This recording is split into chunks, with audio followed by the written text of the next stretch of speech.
because I can't set these options until the live is going. That's always fun. I think that's okay. Everything good? Maybe, potentially. Who knows? I sure don't.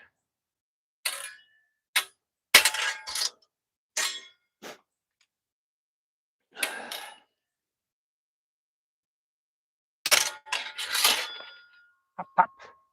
Big sword. Got the big sword out today.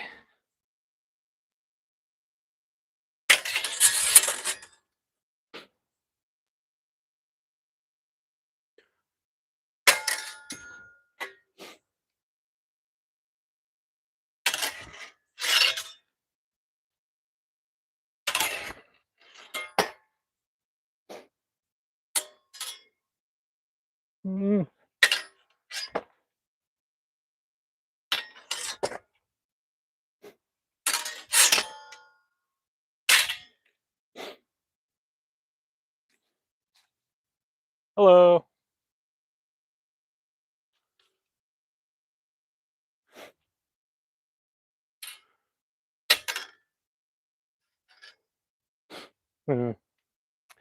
Just thinking. Tree.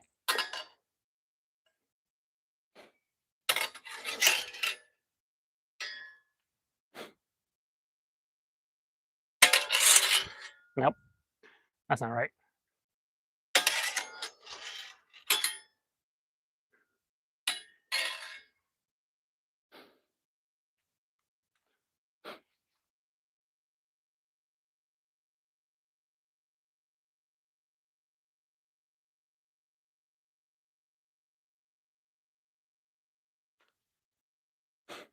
Ugh.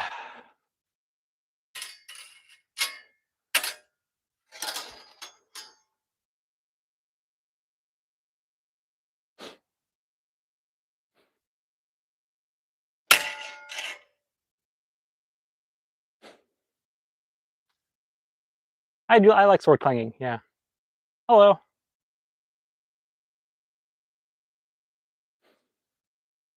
Oh, that's why I have my side sword out too.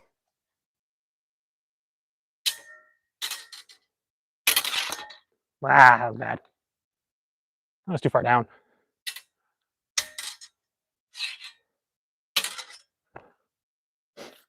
More like it.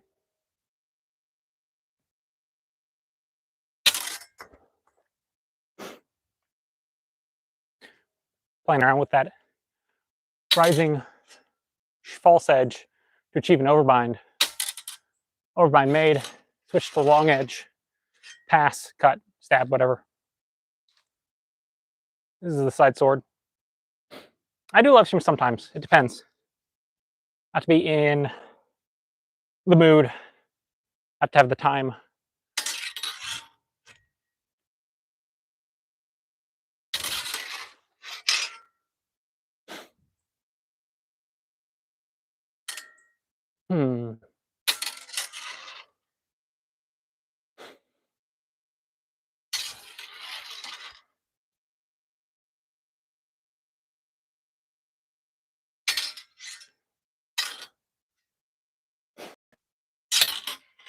Yeah, something like that.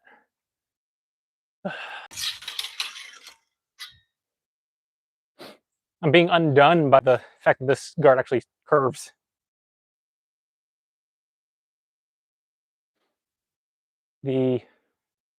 As I am progressing down, the curve is catching as I'm trying to like make this movement, and I'm getting caught on the S curve. The S curve can come in handy because it entraps their blade, but at the same time, I kind of get stuck myself. It's better from it's worse for them than it is for me, but it is causing some weird interactions on some of these movements, or I can kind of feel it curving my point away.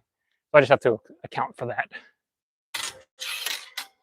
Yeah, something like that.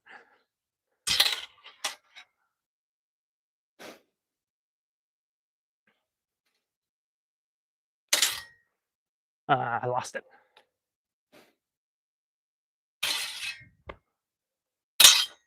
that out of there.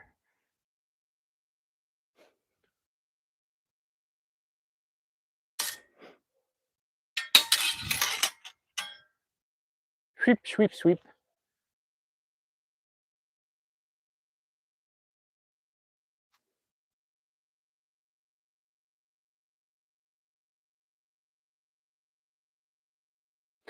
Yeah, it will not bind back. I have it set up so that it's fairly stout down here. You can see, like, at the base, it is more apt to just rock than let me turn it. It turns more easily up here, of course, leverage, but I've got it pretty tight down here, so it gives resistance, but it does not bind back against you. You know, it's not ever gonna push against my blade. So if I offset it, it stays offset, when in reality, I would expect to get that sort of interaction. I would expect a degree of pushback, because if I have cleared to take the center and I start pushing that point in, no one's going to let me just stab them if they can. So the way they can get that out of there is that they start making some sort of movement to set my point aside, or they maybe lift their hilt up. You know, maybe they're trying to do that. But in some respect, I should be expecting some amount of pressure trying to set me aside, which I just don't get from this. Sometimes I will artificially give myself it. So I will go ahead and like preset it in the position, assuming that I have gotten the displacement, and then I'll play around with like lifting into that pressure and then playing off that pressure. So, you know, if say I did try to do, let's center this back up again. Let's get that a little more center. Try to create a better environment for this. Okay, so we're point on, point on. I do something to take, and I start to lift to here. So I do take, present the point, I'm thrusting. They don't want that, so they try to set me aside. So from here, I can then wind to the outside. So I would go take, thrust, they wind against, fine, I can work with that. Or I guess alternatively, I start to wind, I say, whatever. Or wind to there. That gets a little clunky with all the protrusions.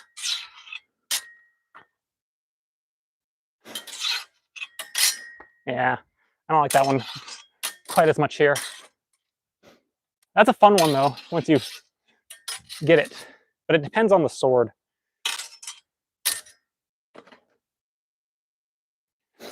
Let's say so. They set off that way.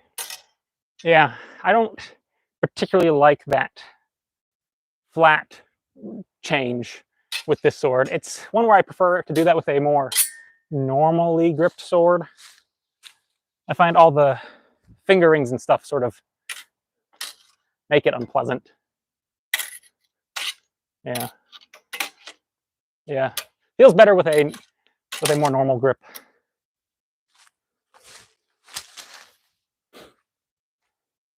Whereas then you can do it with the big sword. Maybe, it doesn't work as well with the big, because you need to be able to do that transition there. Yeah, sure.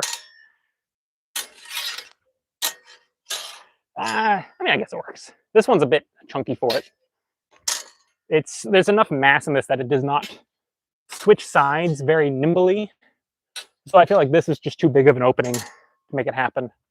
You need something much tighter to the hand to be able to make that transition tight in there. You need to be able to just kind of go like that. So on one side, they're setting it aside, and I need to just go like, whoop, other side. Not going to happen so great with this big old longsword here, though you can do it in theory. It's just a little too much sword to do it. I don't like how big the gap is.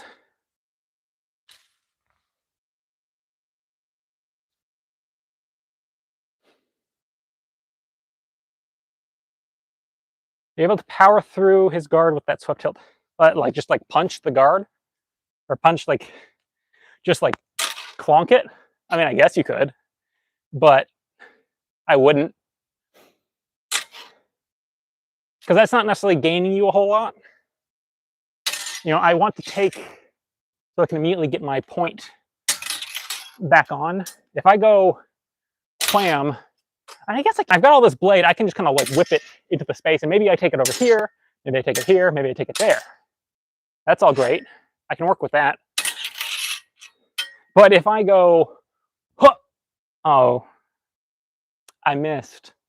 Right, that's sure. If I can scoop it to, no, even there I displaced it. But like if I can catch it, wow.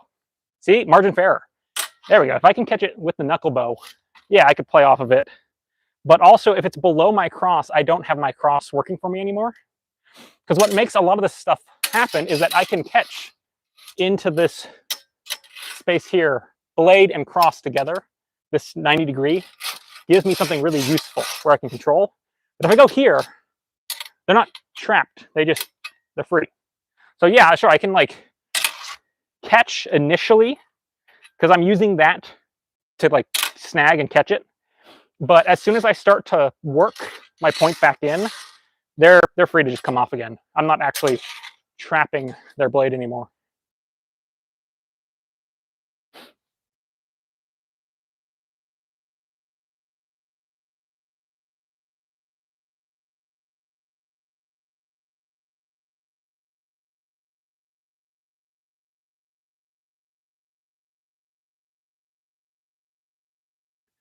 Witchers, I think they're fun. I mean, they're over the top, very dramatic, but they're fun.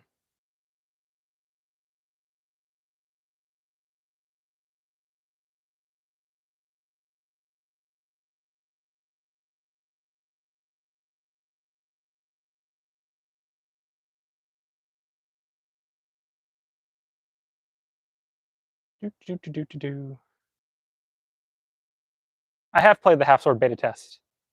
It's pretty fun. It took me a while to kind of start to figure it out, but I haven't played it a whole lot since then.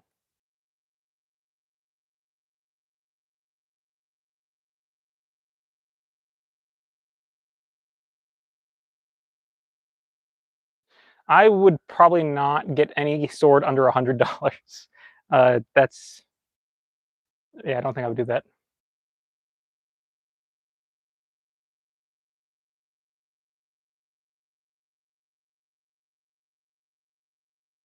Let's see. Yeah, I like Dark Souls.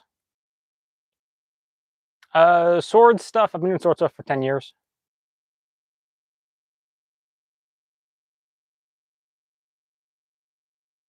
Why go over the other side of the opponent's blade? Oh, Froggy. Easily distracted. Why go over the other side of the opponent's blade? To just strike your strong point of the blade to the opponent's weak point. Oh, yeah, okay. So that's a great question. Just skimming everything else. Okay, I think that's okay. So why go over? So we have some options here, right? We can go over. So I assume that's what the question was about, is why am I doing this and then that, as opposed to just going that?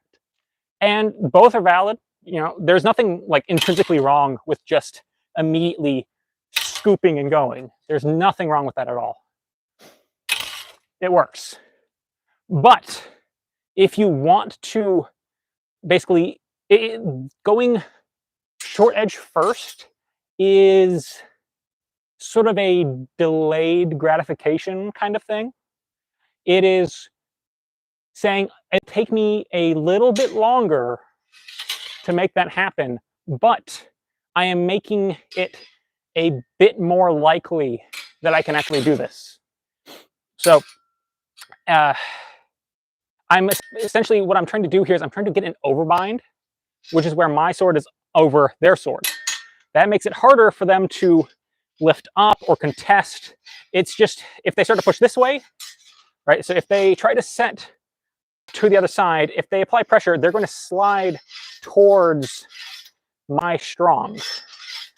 If they try to resist that movement, if they start to move away, I can continue to chase it. They're probably not going to move away. Why are they moving away? You know, why are they making it easier for me to stab them? But if they're trying to set me aside, they're likely to gather to my strong, which I want anyways. So I can shunt them there, as opposed to if I go straight in, they might just immediately start to counterwind. Again, this is still fine. There's nothing wrong with going this way. But if you want to make it a little bit more likely that they can't escape it, then going over first helps.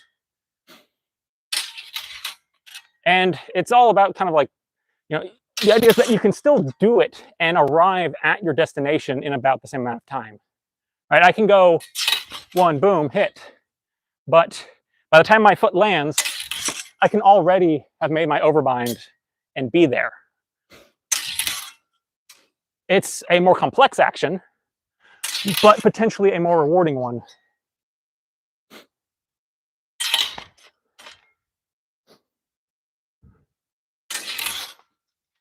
Just depends what you're looking for. Also useful if you are cutting in. So if I'm cutting in, I'm liable to end up in a sort of neutral bind, or I guess it's going to be about there, or potentially even be under. So if I cut in, I can whip my short edge over, establish the overbind, and go from there. So as opposed to going cut, now you see this issue. Now here, I'm actually technically in an underbind. So now I have to fight up against them to get that. As opposed to if I had whipped over, now I have the overbind, and it's so much easier for me to make that point. So yeah, I think just the short of it is just it's delaying your hit to increase the odds that you get that hit.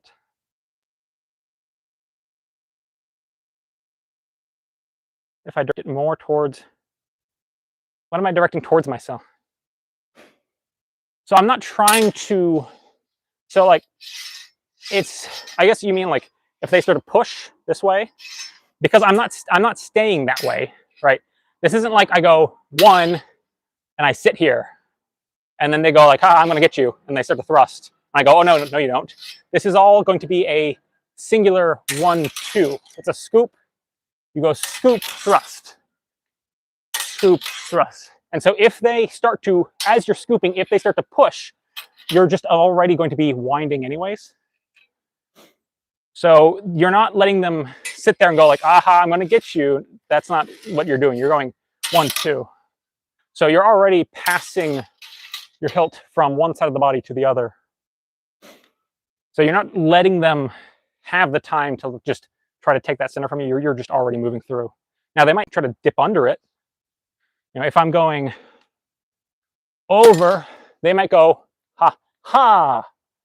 But I'm right there. So that's useful to me. As opposed to if I went this way and they went, whoa, whoa, aw, sad day. But if I can go, hey, stop that.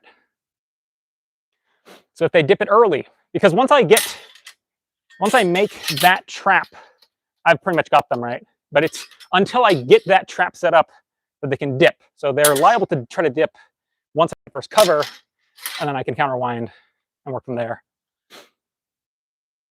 It's, you know, nothing's perfect. There's no counters to everything, right?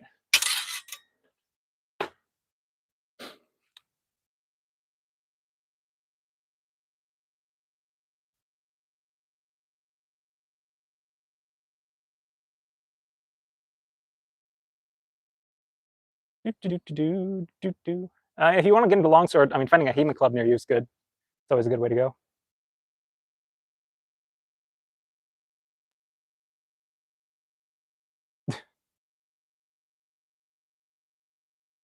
Let's see, would they, if someone was unable to access any kind of HEMA club, would they be able to use books, online videos to teach themselves HEMA until they can properly attend a club? It's really hard to learn a adversarial martial art or whatever solo. So you really want to have at least found somebody else who will work with you. So it's totally possible to learn it with you and somebody else, but you really need to find somebody who's willing to work with you, or else you're probably going to be learning a lot of weird artifacts that are going to throw off your understanding. But it is possible to learn it with a partner.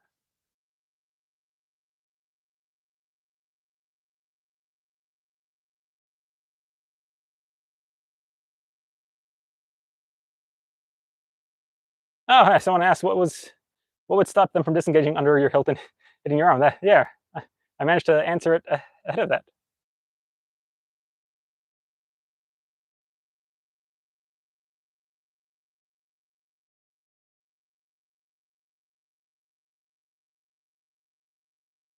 Let's see. And I've never really tried to do choreography.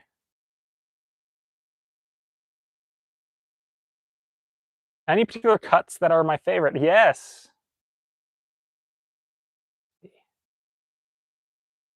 Oh yeah, that could also be. I'll get to the master cut. Yes, that could be used as a sort of feint. If you know your opponent tends to disengage, then you can just be ready just to retake his blade. Exactly. Yes. Yeah. If you know that they're liable to try to disengage you, you can just flick, let them try to dip under, and yeah, you're already there. You can totally use it to just provoke, or you can kind of like just give them just a little bit, right? Just give them a little tap, just enough where they start to be like, "Oh, I'm in danger," and then they go, "Oh yeah," and you go, "Nah, gotcha." That's a fun one. You can also kind of play with it and do it as a disengage of your own too. You could go, what? And then be on the other side. 1, 2. Get them to start to panic. Right? If you've done that a couple times at them, and then they know what's going to happen, they're going to start to toughen up, and you go, nope, disengage, come through.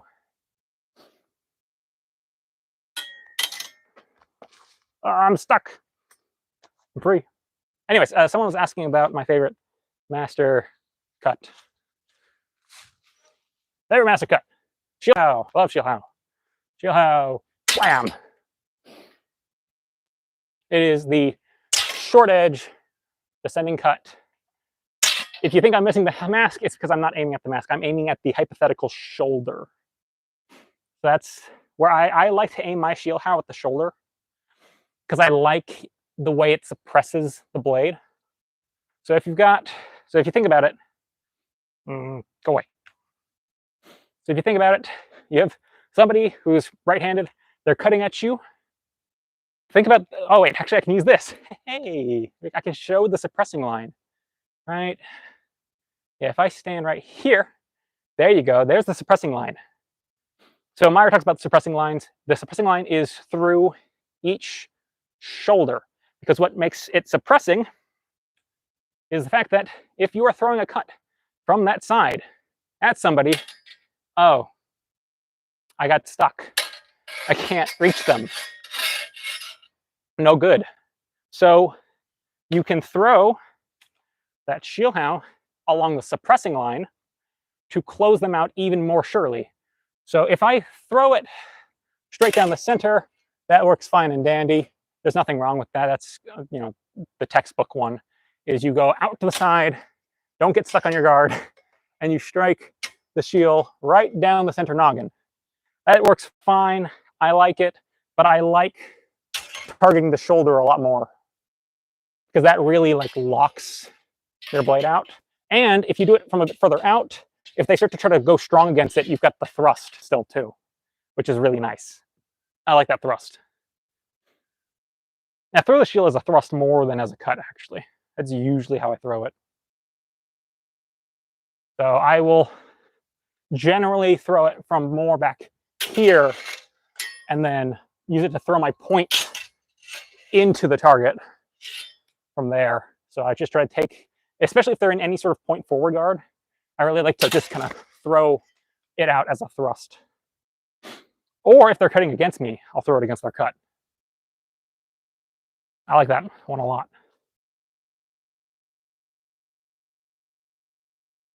What are my thoughts on wearing a kilt and HEMA? Wear something protective under it.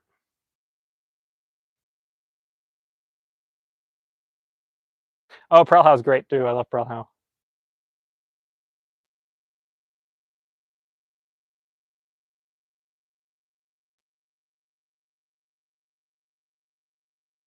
Is HEMA touching not?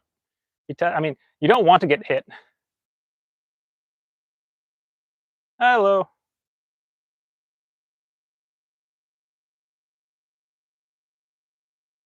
Yeah. So if two people used videos and books, they should be able to arrive at some useful conclusions. I would definitely recommend posting like practice footage to like a HEMA Discord or like a Facebook group or something to get peer feedback from other people who've been doing it longer. Because there are a lot of instructors out there that are happy to review footage and give feedback. Huh, thank you. So let's see, prowl. I like prowl a lot. Prowl's fun. I've been recently doing a lot of the double prowl, which is entertaining because it's fun in how it just wrenches swords out of the way. Because you can be up here and then you go pop, pop, and you smack them. And you can see the amount of displacement from that. So you can, the double prowl is meant to be a, you go one, jeez, that thing flies. Slap them with the flat, rebound off, cut them again. I guess it'd be with the other edge. So you go one, rip through, two, three. So it's the double prowl because there are two prowlhau and then one zwerkau. But I also just kind of like going the one prowl into a long edge cut. I like that one a lot. You just go whoosh, whoosh. And I find that flows really well. I guess you can do it with the short edge too, but I think I prefer that movement more. And the flat, I find that part of the appeal of that prowlhau being with the flat is that it really thwaps their blade aside. Because you've got the springiness of the flat that you're capitalizing on. So rather than going like false edge or long edge, right, I can do that. I could do that. Or I can go like twang. See that? Look at that. I can really twang it with the flat. And then if I give it the full follow through, off it goes. So that's always a fun one. So I usually aim that one to hit. I throw it towards their face. So that's kind of my target, is I'm slinging it at their ear. And then as they go to parry it, so they go to parry it, I get to here, and I rip up and away that way. So I lift up as I go through. Whoop, or I get stuck. That's a fun one. I like that one a lot.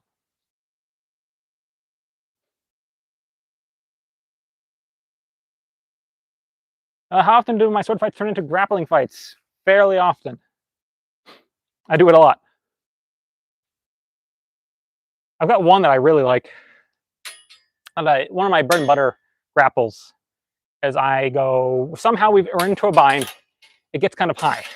I go, whoop, got your hand, whoop, boom, hit.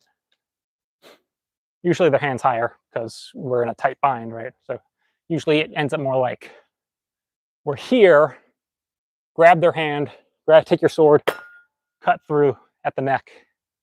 So 1, 2, boom, boom. Also make sure that you step off to the side, because that step off is where the power for the cut comes from, because you're doing it with a long sword. So you're here. Yeah, sure. Like, you don't want to get hit by that either way. But the one that really puts the hurt on is the step through. That's the one that really does it. As I'm just demolishing this mask further from those hits. I'm a fan of that.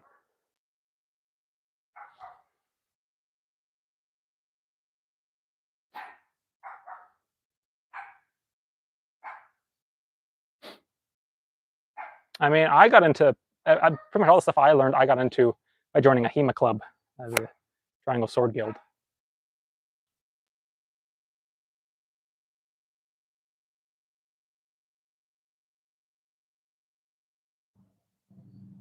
How do you move and a guard similar to long point? How do you move like in a guard similar to long? I don't quite know what you're asking. If you want to get into HEMA, is it an issue if you're left-handed? Not really. If anything, it gives you some advantages, though it can be challenging from a practicing standpoint because a lot of the plays are intended for right hand versus right hand, and you can adapt them to lefty versus righty, but some of them get a little weird because the interactions just don't quite line up. I find that one-handed swords don't care quite as much about the offhandedness. It's kind of weird like that because you'd think, well, you know, you've got two hands on the sword. Wouldn't the two-handed sword be less picky about which side you're on? And in certain respects, yes. Certain respects, no, because your targets change like really dramatically with a two-handed sword because there's the second hand there that is a target. So, which isn't a factor in the same sense with one-handed swords. So, like lefty versus righty with long swords is just cracking each other on the dominant hand. Because that's, you're just going like, you're trying to threaten them over here and then you just whapoom, and you just crack them right there on the dominant hand, which when you're doing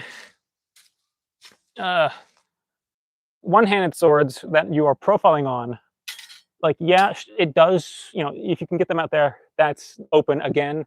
But I find that the interactions are not as dramatically altered as it is with the two hands on the sword, because there is that second arm factoring in as a target. So if you draw them this way, you can attack that arm. If you draw them that way, you can attack that arm. But that does not happen with the one-handed sword, because you can attack that arm. This arm's not here. Bye, it's gone. You don't have that. See what I mean? So this arm's exposed, no arm's exposed. This arm's exposed, this arm's exposed. I find that's where it changes things more. That's my impression. You know, make your own conclusions about it.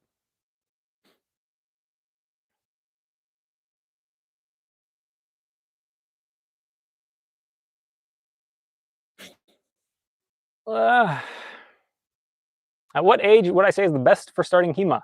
Whatever age you start. I mean, there aren't any like Olympic HEMA events, so it's not like you have to start when you're 4 or whatever. You can start whenever. Oh, thank you. Which Souls game is my fave? 1. Dark Souls 1. My favorite one. It has the most cohesive world. Except for, well, I'd say Elden Ring has the most cohesive world at this stage. But the Elden Ring has the benefit of having existed, like, more recently. Ah, hello, Shakte. I don't know. Happy to tell you, though, Shakte, that your question about the disarm in the deluge has officially had a recorded response made. That'll be going up sometime this week. Congratulations. It took me forever to do it, but I did finally put together a video to answer your question about the deluge. So that is going live soon. Enjoy. Well, long wait, but it's happening. Okay, you do hurt and you find yourself having trouble when your opponent sits in a long point type guard. How do you deal with opponent? Oh, that's okay. That is fun. Okay, I will get to that. I like that question. Which material jacket do I use in competition? I've got an 800 Newton. So I've been competing in an 800 Newton AP Pro jacket, and I now have an 800 Newton Spez officer jacket that I'm planning to use in tournaments moving forward. I am 31. Enjoy your Pluter hose. I'm still remembering the long point question. I'm just trying to do. Okay. And then that is still the question from Shock Day. Yeah, okay. Okay. Long point question. Long point question. If someone's hanging out, do a little bit of a. Someone's hanging out on like a long pointy place. Long pointy place. We need to get past that long point. Options that we have. One is delightfully shield. Oh, is that shock day? No. Do I think it's practical to use one-handed attacks in longsword? Yes, I will also get to that. I will get. Oh, okay. You know, you tipped, so I guess I should do you first. Okay. Yes. I can do this one very quickly. One-handed attacks in longsword are great. They're good. They're useful. A little tricky because the moment you take that hand off, you have less control over the sword. There is, of course, the classic one-handed thrust. Very good when someone thinks they're safe. If you're hanging out at the edge of distance and they know you can't reach them with your two-handed cuts or your two-handed thrusts, you go, haha, I can get you. And you surprise them. It works like twice.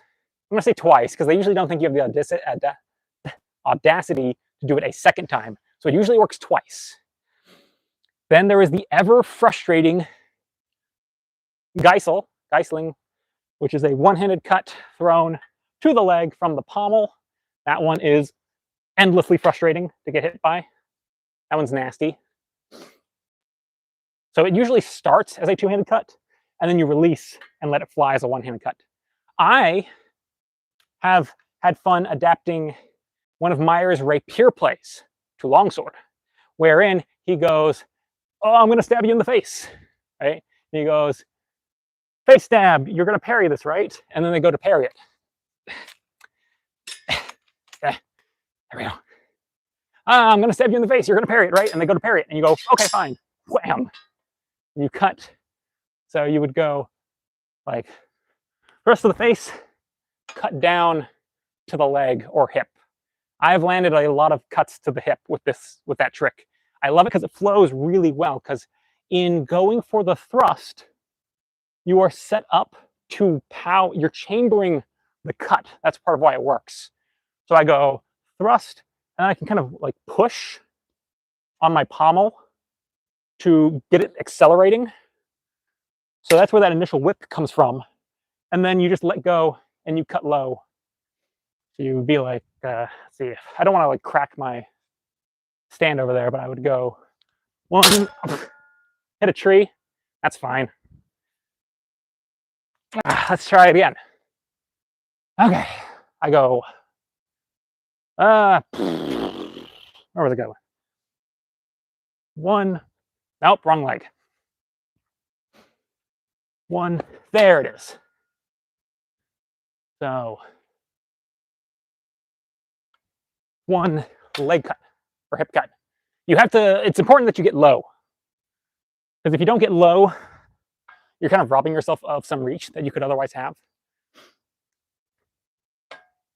And it also helps protect you because you're getting down here to get the hit, and then you recover and go off of there. Anyways, back to long point.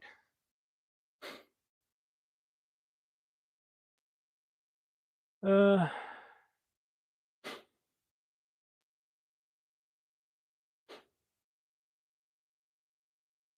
officer jacket is a bit light. I had my officer jacket altered. I actually posted today a review of my officer jacket. I would recommend checking that out. It has, what I had Spez do was I custom ordered it with reinforcing strips down the arm, which has made it a lot safer to use against longswords. Ugh. Back to what I was doing. Long point, again, easily distracted. I apologize.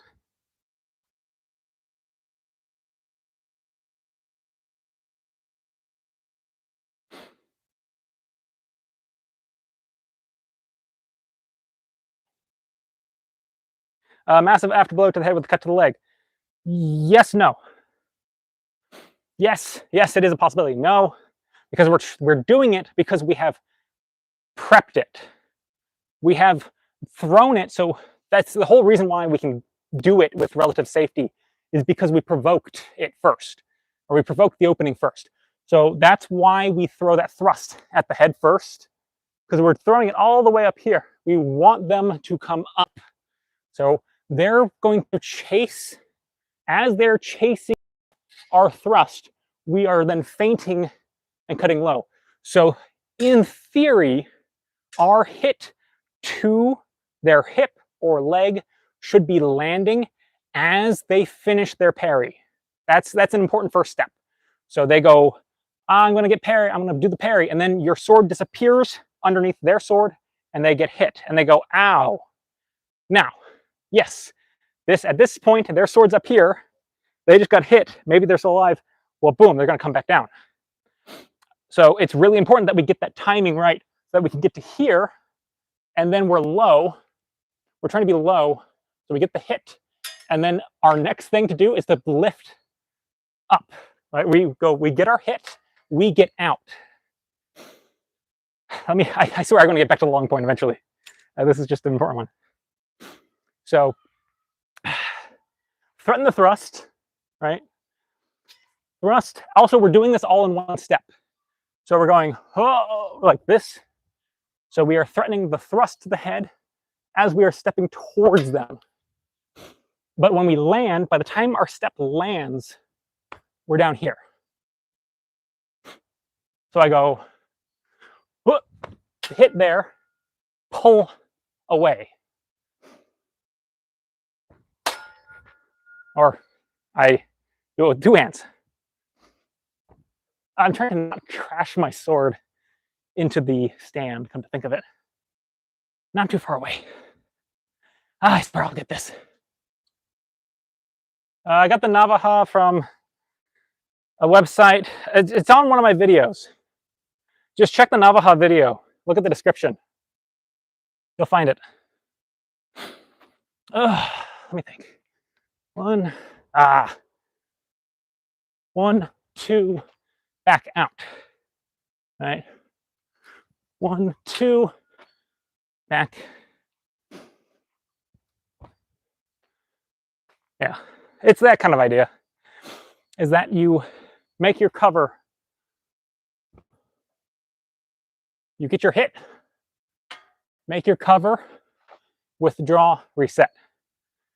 Get your cover. I usually put my hand back on after I withdraw it back. So I'd go one hand here, pull it back there, pull it around, regrip it. That's usually the way I go.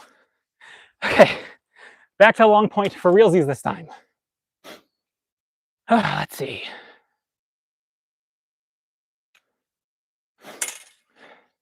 If they're in long point, approaching them in long point might not go well. Might not.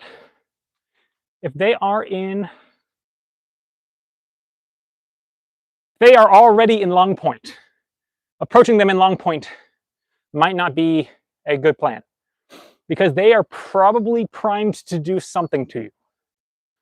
So if I go like, okay, I don't like this, I'm going to bind on him, or we'll say I'm the guy already in long point, and they decide, oh, I'm going to bind on you, I might go, whoop, pa, because I was waiting for them to take the bait. The moment they extend out, that's my trigger to go, whoop, pa, and cut them on the hand. So that's bad. Alternatively, maybe they're sitting there, and the moment you make contact, hey, in they go. These are bad. We don't want these. These are very likely outcomes to whatever we're doing. Alternatively, if we try to just cut at them, they're already out. They're probably just going to go, hey, I got you. Long point's a really good position. There's a reason why it comes up so much. So we have to do things to work our way in here. It's not easy to work into long point, but there are ways. For one, there is the shield how. We can throw the shield, boom, fly in. Where the safety of that comes from is the fact that we are taking their weak and not just trying to make contact with them. Because if all we're doing is going, give me that, they dip under, they close us out, that's it. We're not doing that. We are going, give me that, I'm coming in. And you are flying in towards them from that motion. So that's happening. So you're giving them very little time to deal with that. So if they were planning to try to because you're signaling, this is another important part about this, we're signaling a cut, and this flies in like we're just cutting. So what we're doing to them visually is giving them, ooh, I'm going to cut you. And as I said earlier, they have primed responses. Their most likely primed response to, ooh, I'm going to cut you, is, ooh, I'm going to catch you and stab you. But they're not going to, because we are transitioning from this to this. And all of a sudden, their plan to go, I've got you, doesn't work, because now you're over them and you're stabbing them. So that's how the shield, how does the counter. And then, if they do manage to dip under, if they read that correctly and they dip under us, we go 1, they go ha ha ha, we go 2. You just shield again, you do 2 shields. You go 1, they dip, 2, you hit. And the shield flows so naturally, one after the other, because all it is like this twisting motion, is that you can do it like mid-step. It doesn't take, you're not very committed between the 2 shields. You can do that on reaction once you've practiced it. It's a very natural unwinding, because you've wound, or I guess you're unwound, and then you just go wind, and then you go that way. So it's a very natural response once you've built it up. Alternatively, we could try to play mind games. We could, well, actually, first there is the crump. We could try to crump it, break it down. That's an option. That is still prone to being Dirk Vexeled, changed under.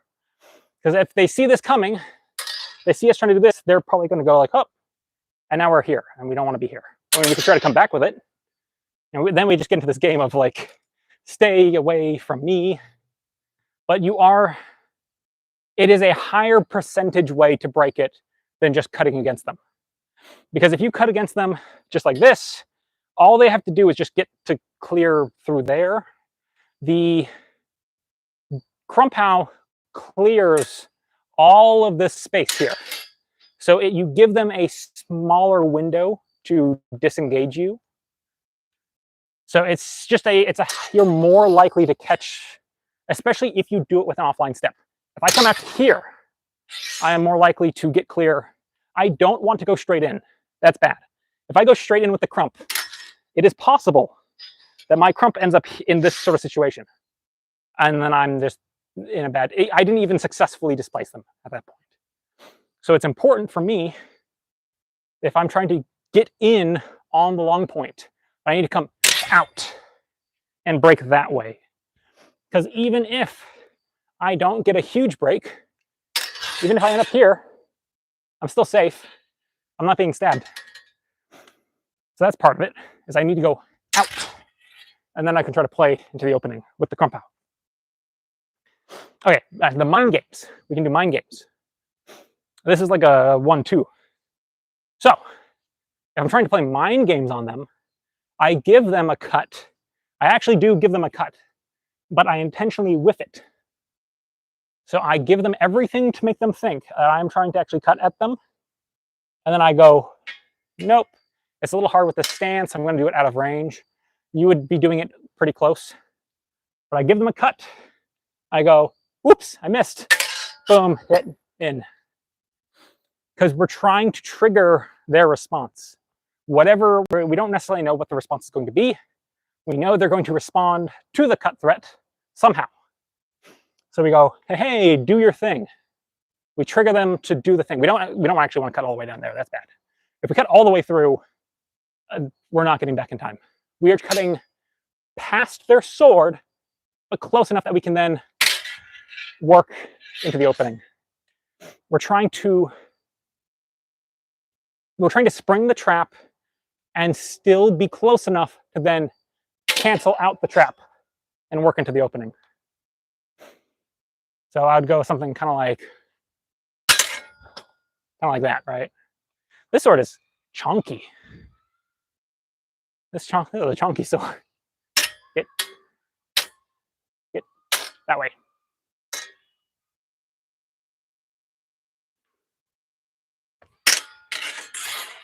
Pop, pop, pop, boom. Something like that.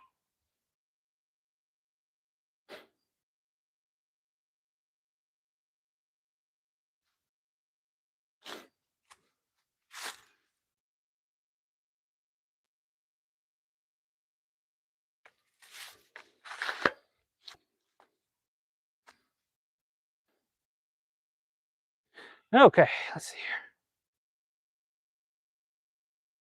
I think black fence is okay.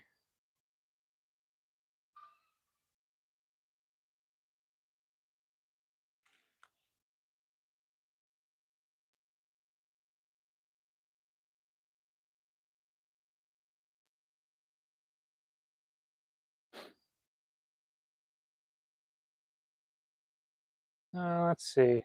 That's unfortunate. The quality dropped. Are we doing okay now?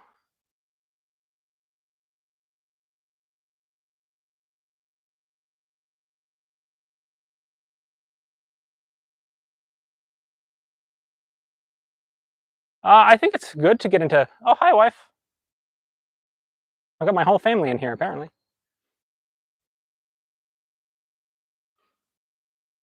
Okay, good. Okay, so what all got lost there? What do I need to circle back to? A way to disarm long point. Disarm at long point, that's going to be a little tricky. There is one option. There is one option. It's not a disarm, but it is a very gutsy option. It is, we're here.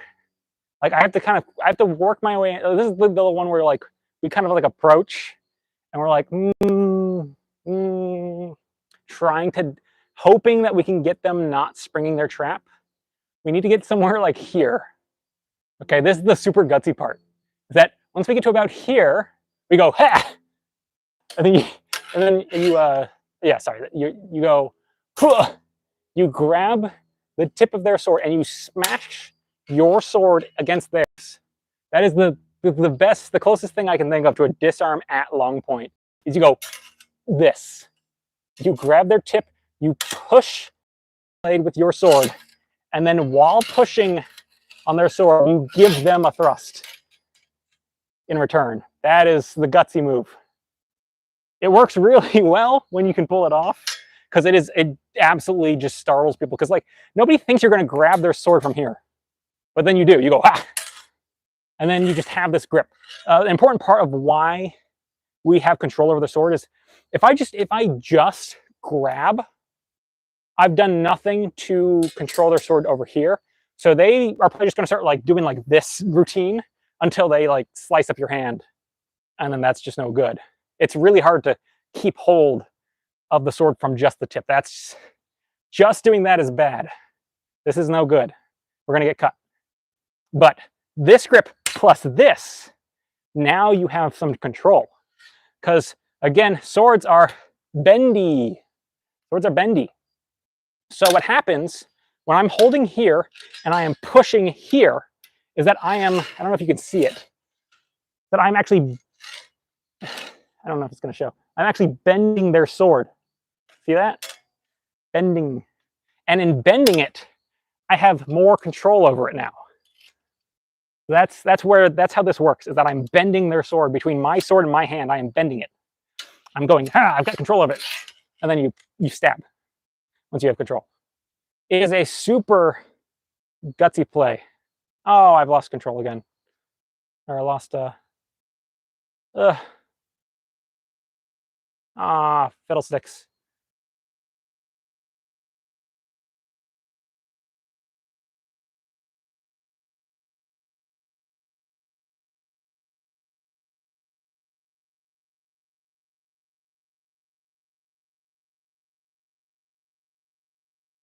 Yeah, hopefully that worked. I can try to move us closer, but I will not be able to do quite the same stuff I would otherwise do.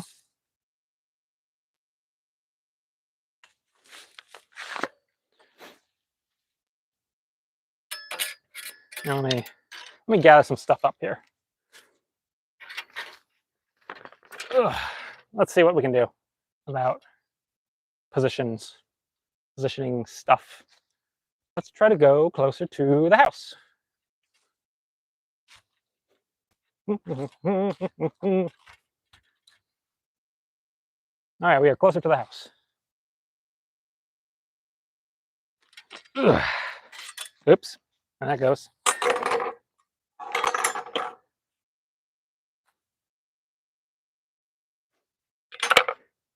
will be right back.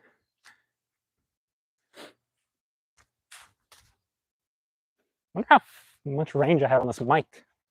I wonder if you can hear me all the way out here. I am currently as far away as I was before. Okay, moving back. Back. I guess I can do some like first person view sword stuff from here. Up. Sword.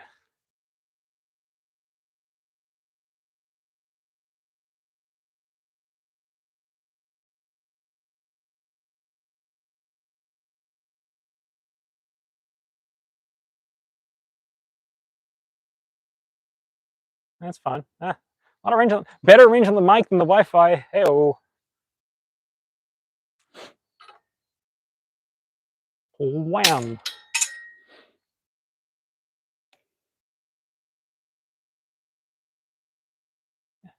Yeah, let me know if it gets any better. Okay, quality's good. Well, I don't know how long it'll last. I am running out of light anyways. So.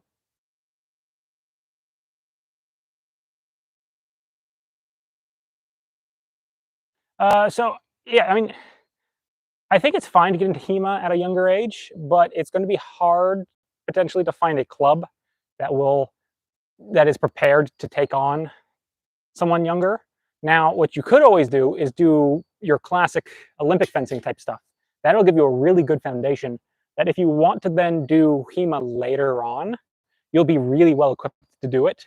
So I guess that'd be my personal recommendation is if you can't find a HEMA club, definitely do some like classic sport fencing first. And then if you still want to do HEMA after you've been doing that for a while, then you're going to be in a really good spot to do HEMA.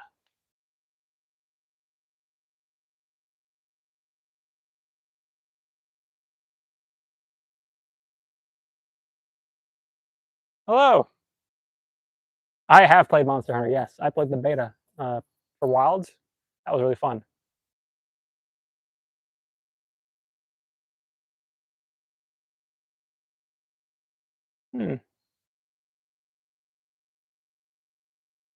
I've seen people rig up bungee cords to these kind of stands. I haven't tried it yet myself, but that will probably do the trick. If I can just bungee cord this.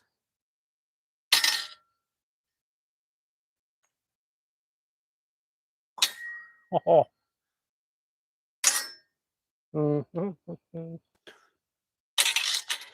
That's a fun one. That's the do a little misser overbind then thrust. You'd go, yeah, that wasn't quite good. That wasn't quite there. You think misser overbind? Hey, that's it. That's a sneaky one, right? You see this cut coming in. You're like, oh, here comes the cut. Oh, there it goes. Bye bye. There's another fun one that one of my clubmates does all the time is he will just go 1, 2. He just cuts twice on the same side, and you're like, how did that hit me? But it does.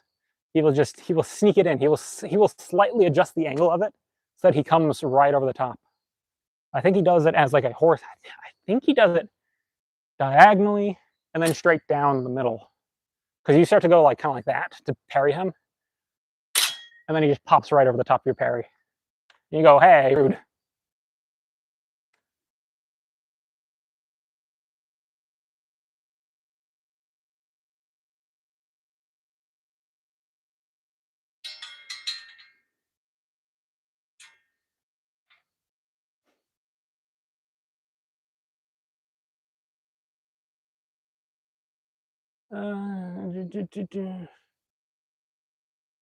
Thoughts on Shidle how being a driving action from the bind forward like a kendo hit rather than the textbook high reach. Ooh, I have done that. I like it. Actually, it's very similar to what I was just talking about, right?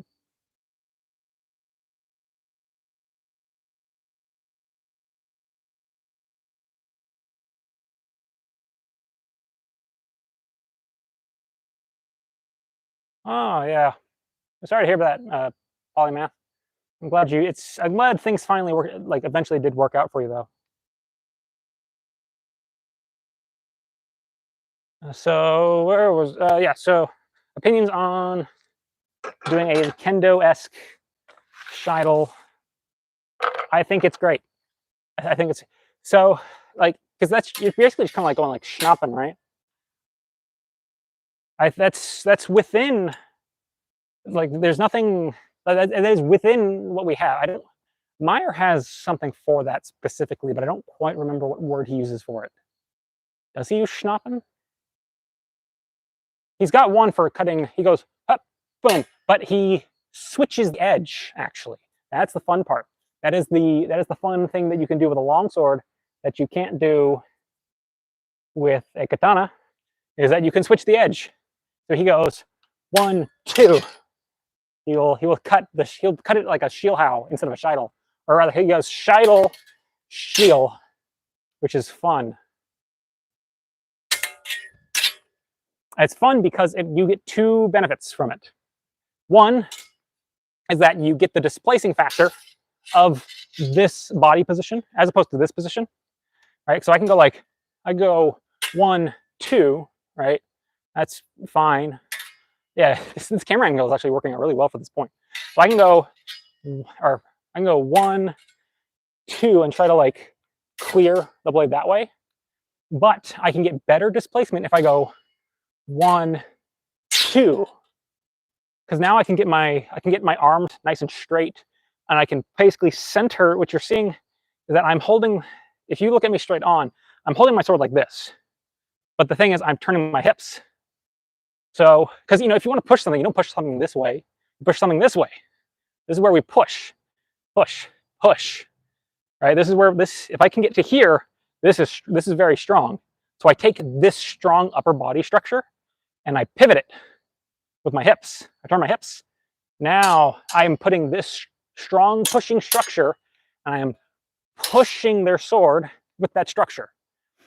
So here, boom. Now I'm back. I've really displaced it. So he will do this. That's the first benefit, is I go 1, 2. The second benefit is that this also kind of looks like I am cutting around. Because if I'm cutting around, I go 1, I have to get to here, and I cut back this way. If I'm cutting just straight back, it kind of looks like that. But if I'm switching my edge, what happens is I do a similar turning of the blade that resembles cutting around. I'll stop talking and I'll just do it. So first one is 1, 2, 1, 2, 1, 2. All right, so the pulling away to make the cut around, and the pulling away to make the cut back with the false edge along the same line looks kind of similar. So you can sort of sell them on the idea that you're cutting around when you're really just cutting back.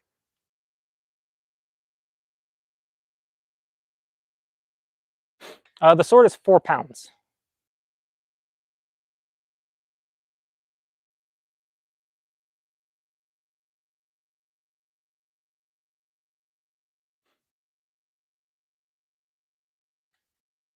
Opinions on documenting new techniques and combining stuff from other arts with other weapons that weren't already documented. I mean, I suppose you could. I just think that for the most part, you will find that something was already written down somewhere.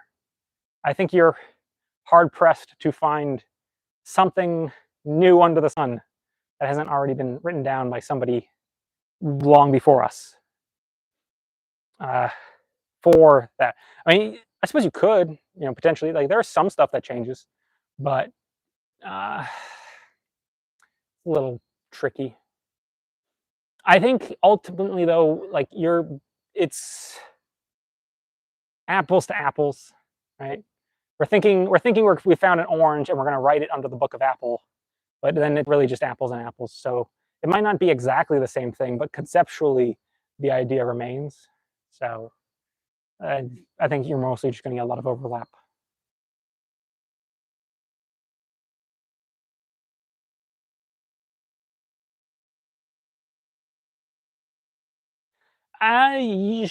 Sword and spear simultaneously together is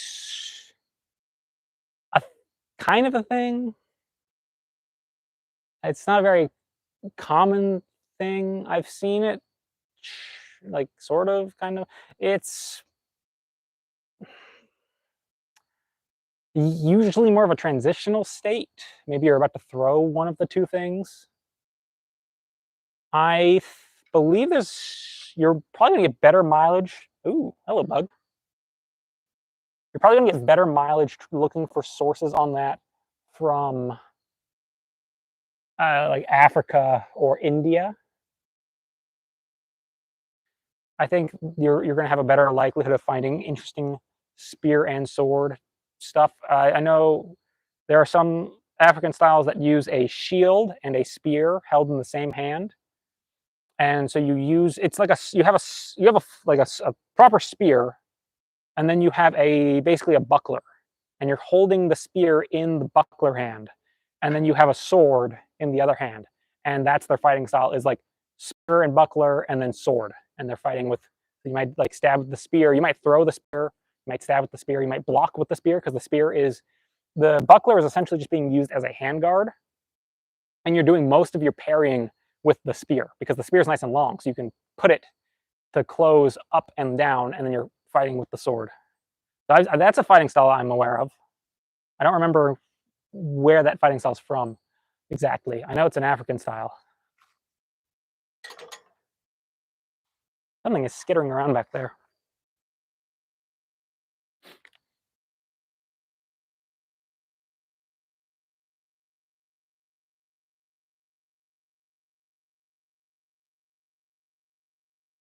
Adapting side sword techniques to military saber would technically be a modern invention using old concepts. I don't necessarily think that it is. It's like, so a lot of the thing with military saber is often military saber manuals are meant to be like baby's first sword fighting experience, while a lot of Renaissance material is meant to be like you want to be a proper fencer, like you want to do all this fencing and stuff. So a lot of military manuals are like, how do I train somebody who doesn't know how to use a sword to train them up to do this thing really fast? Of course, there are some manuals. Again, to not be safe from overgeneralization, there are some manuals that assume that do the like other direction, and they assume that you already know a critter. You already know how to fence small sword, and they're teaching you how to do saber, but because they're teaching you how to do saber and you already know how to do small sword, they cut things out in the other direction. So you have some manuals that assume you know nothing and teach you the barest minimum to get you competent, and there are other ones that assume that you already know how to fight, and so they teach you only the stuff that you don't already know. And so you have like that kind of duality. And then sometimes they just will there are some manuals that cite back like much older material, and they're like, such and such talked about this stuff and this is cool. So sometimes you just have them actually acknowledging the lineage there. I don't think there's necessarily anything wrong with in a modern way applying stuff that you might have learned in an earlier text. There's not necessarily anything wrong with that. But at the same time, I don't think you're necessarily doing something new per se. I think it's just you're maybe doing something that's outside the scope of that text, but not necessarily outside the scope of the living history of the swordsmanship, if that makes sense. I'm not sure. I feel like I'm not really getting anywhere with that.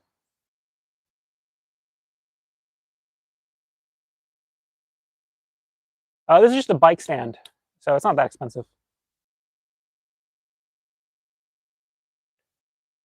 Do I use a ring grip? Yes, with that sword, yeah. I'm getting chewed up. Do I have a sword as tall as me? No, I do not. I have a sword that's almost as tall as me. Ah, leaf. I've been caught by a leaf.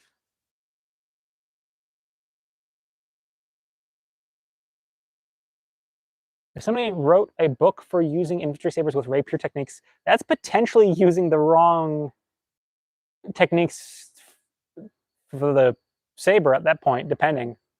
You can definitely pilfer some interesting stuff out of rapier, but I think there's some stuff that it won't be super applicable to the saber. Sometimes some yes, some no. You could probably pull off pretty good like pasta soda, whatever. Pasta sotto, passata sotto. I'm terrible with my Italian. What is back there? Yeah, what? What? There's a bird. There's something down on the ground. The bird is fighting with something that's on the ground, I think. I think it's bickering.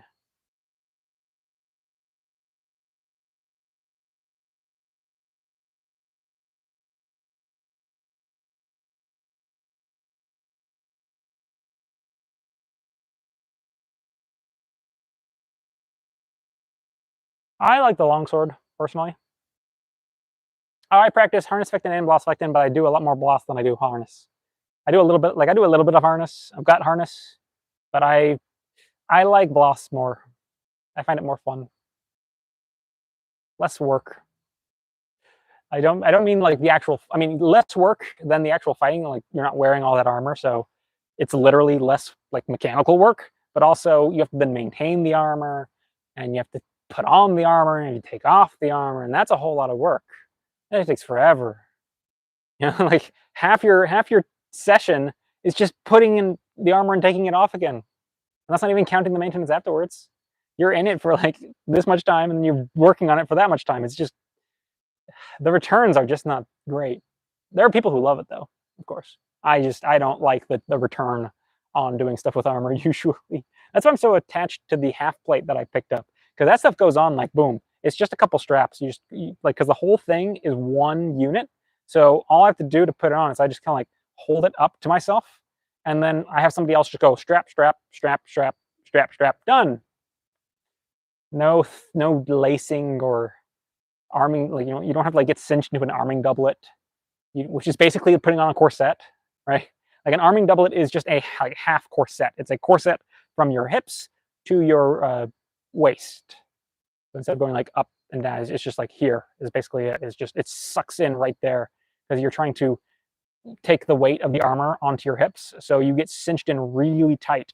Like you're just like, oh, and then it just takes the weight of the sword. It's so much work. It's so much work.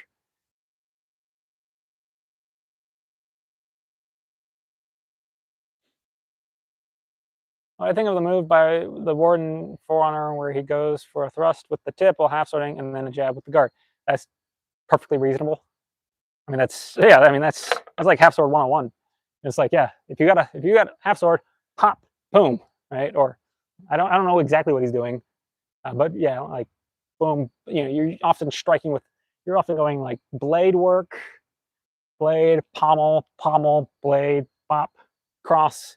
I'd say you're more likely to land the hit with the pommel though than the cross. But you could certainly pop in with the cross. There's nothing saying you couldn't. Right? Like, it works. Use the whole sword. Use the whole sword. It is getting very dark. I'm going to wrap it up soon.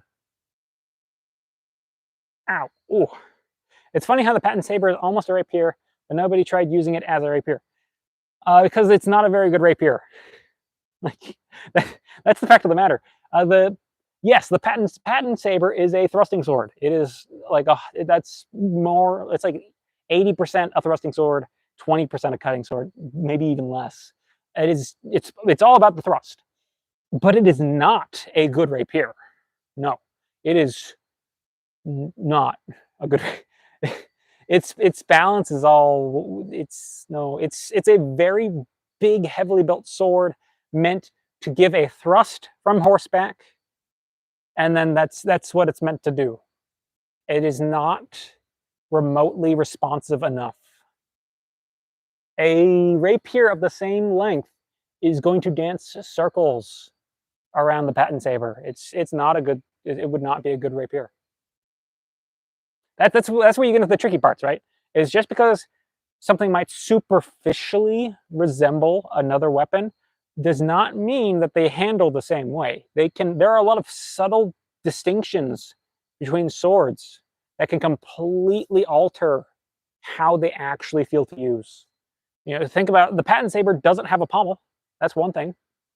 All right, you've got that big old guard, which that big shell guard, which is kind of equivalent to a cup hilt, but so that's one factor, right? On the surface, you have that shell guard that looks kind of like a cup hilt. I'll give you that, right? That's more or less equivalent. But then you do not have a pommel counterbalancing the blade. You don't have any counterbalance from a pommel. And the blade is held with a saber grip. So you have less. I like the saber grip, honestly. Like when I'm doing point work, I kind of prefer it myself. But you don't have a finger ring that is giving you really, like, if you're doing like some Italian systems where like all the sword control is from the hand, that finger ring becomes really important, because that finger ring gives you something that you can squeeze with. So I'm doing all of this, I'm making all these blade movements from my fingers. So I can do like whoop, I can go whoop. I'm doing that with my hand, not my wrist. So I can go like up, down, over here, and go around, around, right? I'm doing all that from my fingers, not my wrist. But if I'm over here, I can still kind of like get some of that, but I cannot do it with the same precision. It's like, you can see it, like it's doing it with my fingers it's so much more work to make those movements. Whereas I can just be like, hey, ooh, because I'm steering it with my index finger, kind of. Like here's my thumb all the way out here. Right, I'm going to stick my thumb all the way out here.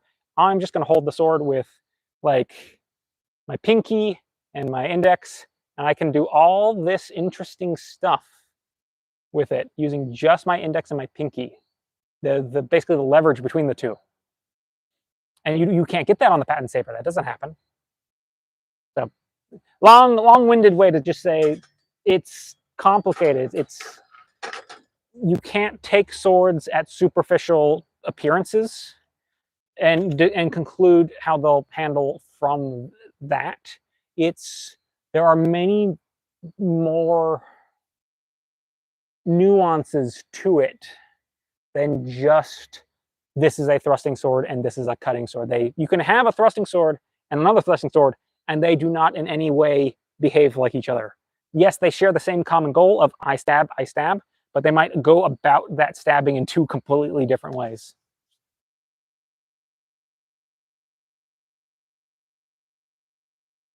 HEMA supplies, as far as I know, is kaputs. That is my PSA. My PSA.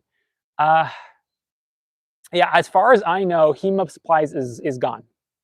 I don't know what happened. Nobody knows what happens, really. A lot of people are pulling out contracts with them. Stock is nobody knows. We've lost all contact with them. I don't know. HEMA supplies seems to have just whoop, gone. I've definitely lost my light now, so I'm gonna wrap things up here. Let me just try to catch up with chat. What is my favorite? My favorite weapon is a longsword. I like longswords a lot.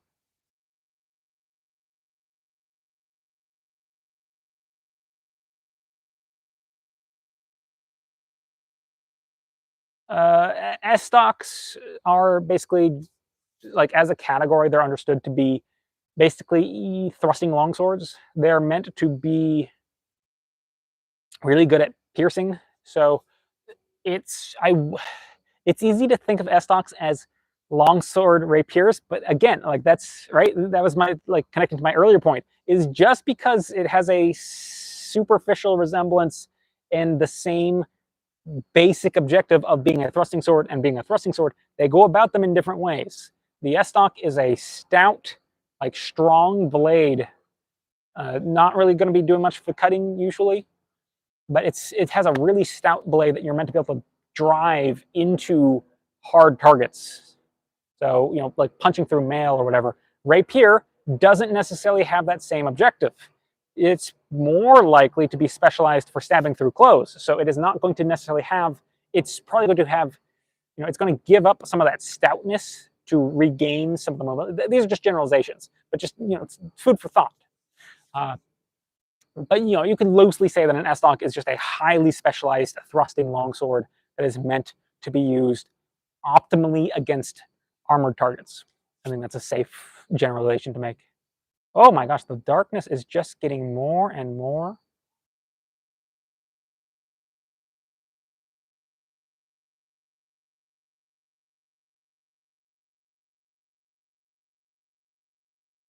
Let's see here. I used to have a goatee. Back in the, I had a goatee before I was clean shaven. Oh, I was clean shaven, and then I grew a goatee, and then I was clean shaven, and then I grew the mustache. I'm happy with the mustache.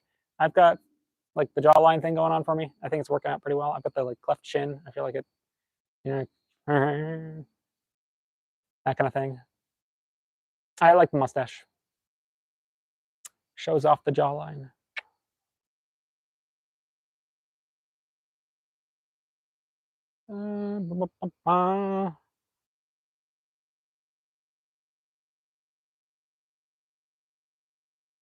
How do I find motivation in learning and practicing unsparable weapons like greatswords and big metal halberds? Ones that you can't go for? Because they're fun to swing around. Those, like yeah, Liam, like they're just. I think they're fun to move. They're just fun to. Like I don't. Sure, do I want to be able to hit things with them? Absolutely, I do. But they're just. There is such a glee to just having a really big weapon, and you just go like whoosh. And you can just feel the power in the swings. That alone is very gratifying. So yeah, would I like to be able to spar with them more? Absolutely. But swinging around a big old stick in your yard is it's just good fun. Okay, I need to like relocate to somewhere where I have a little bit more light so I can finish off these comments. We can go up onto my cozy deck. How about that? I will finish my Q&A on the cozy deck. Which means I guess I have to leave you guys for a minute. I am stuck. Yeah, let me make this deck pretty.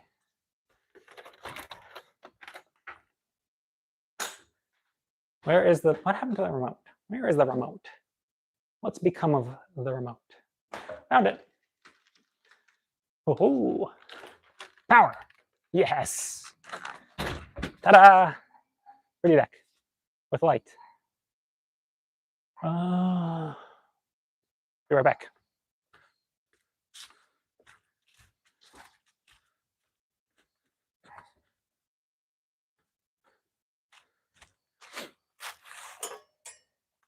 Gotta collect all the swords, I guess I can keep talking from down here. But I should have checked for a question before I wandered down here, so I could be answering it. Instead, I'm just gonna ramble until I come back. Okay. There I am.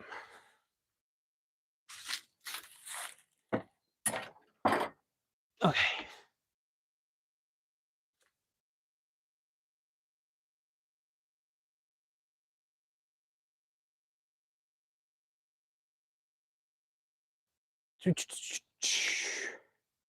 Show the malleus. I have 2 malleuses. I have this one. Wow, this is still not great lighting. There you go. It's my malleus side sword. It's a Chevalier 2, I believe.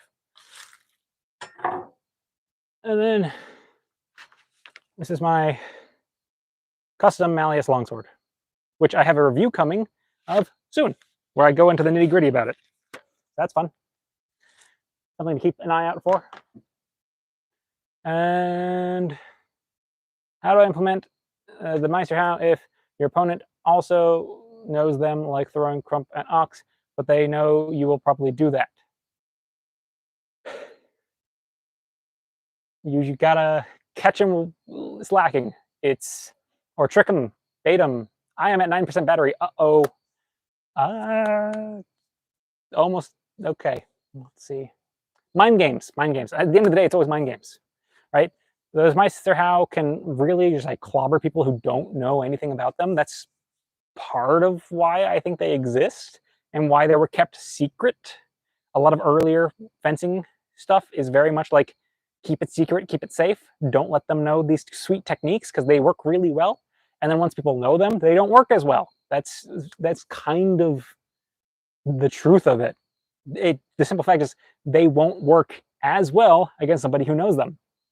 So that is that. But you can still use them because they still work against those things. You just have to trick them first. You have to get mind gamey with them to make it continue to work.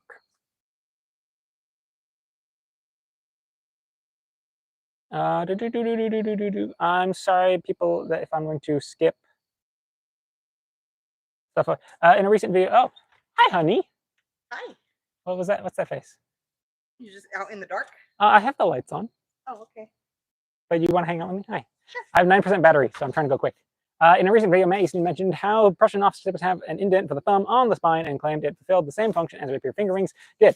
Yes and no. As I was explaining earlier, I'm just going to go really quick on this. As I was explaining earlier, it achieves, so a thumb... Why am I doing it with this sword? So as far as kicking the sword angle forward, it does the same thing. So this is like, I'm just holding a sword, like in a handshake grip, whatever. See, sword angle, finger ring, sword is forward. Thumb grip, look, see the finger ring and the thumb grip, or thumb on the spine, it achieves like the same angle as opposed to holding it like in a handshake. So you get the same angle, but you do not get the same ability to do the index finger movement finesse move. If you're not doing stuff with the finger, like if you're not using the sword like that, but you're using it more like this, the difference isn't that important.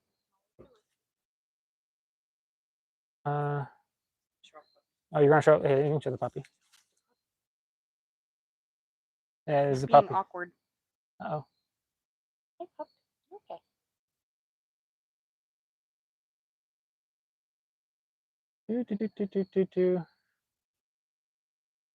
Okay, I think I'm just gonna have to kind of like call it there though.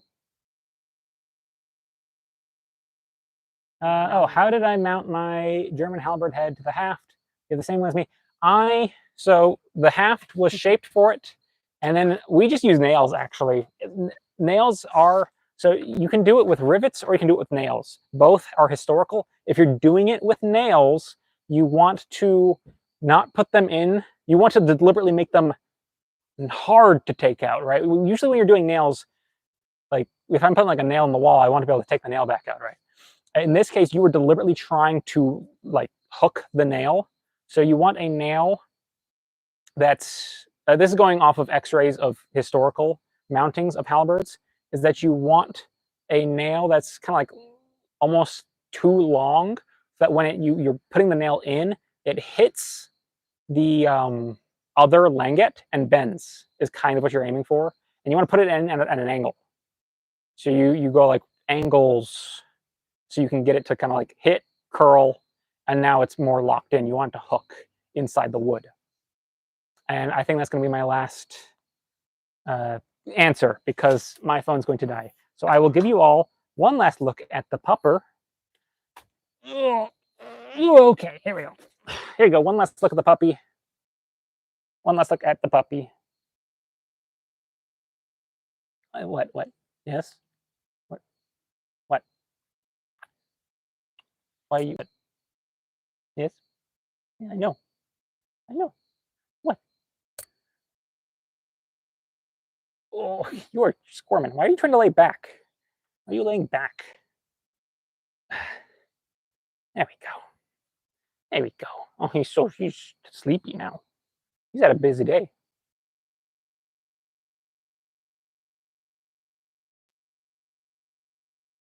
All right, anyways, I hope you all have a great night.